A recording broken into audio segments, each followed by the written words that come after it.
się mówi o tym, że motywacja to mit. Parę razy się już z tym spotkałam. Wcześniej mnie uczono, że motywacja jest najważniejsza, żeby być zmotywowanym, pobudzać motywację, szukać motywacji, a dzisiaj coraz częściej się słyszy, że motywacja to mit. Mi się wydaje, że to jest jednak wtedy, kiedy motywację można nazwać mitem, jest to niewłaściwe interpretowanie motywacji, bo ja nie mogę powiedzieć o sobie, że motywacja to mit, że ona nic nie daje, bo mi motywacja bardzo dużo daje i ona jest tak naprawdę, przenosi góry i nawet rzeczy z pozoru uznane za niemożliwe, żeby je zrealizować, ja je realizuję, kiedy jestem zmotywowana, więc ja się pod tym nie mogę podpisać, że motywacja to mit. Natomiast myślę, że właśnie wynika to z pewnej rzeczy, która jest opisana może za dużo powiedziane, ale wspomniana w książce Kreatywność na zawołanie Henry'ego Todda, jak odkryć i rozwinąć wewnętrzną moc twórczą. I w rozdziale o motywacji autor pisze tak: o wiele lepiej jest mieć przeciętny zarys powieści czy biznesplanu, który można dopracować później, niż mglisty i majaczący pomysł, który zniknie w wyniku naszej bierności. I teraz jest to, co najważniejsze.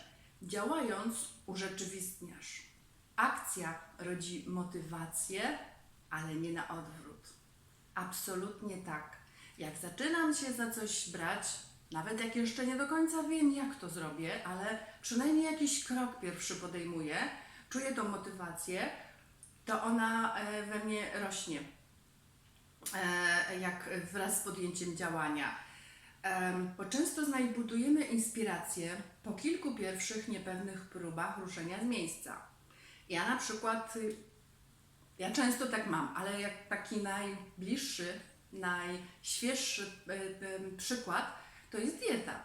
Bo ja swoją dietę już przeprowadzałam kilkanaście razy, ale za każdym razem, ile razy ruszam do działania, bo mam motywację, wiem, że ona, już dzisiaj mam ją coraz większą z każdym rokiem, bo wiem, że zadziałała, natomiast za każdym razem, kiedy ruszam do działania, to ta motywacja jest wzmożona, kiedy ruszę do działania właśnie. Ona moją kreatywność też pobudza, ale najpierw trzeba zacząć, bo bywa, że ja się do tego zabieram, a może wtedy, a może nie wtedy, a może za tydzień, a może tydzień wcześniej, a może 2 tygodnie później, a może przed wakacjami, a może po wakacjach.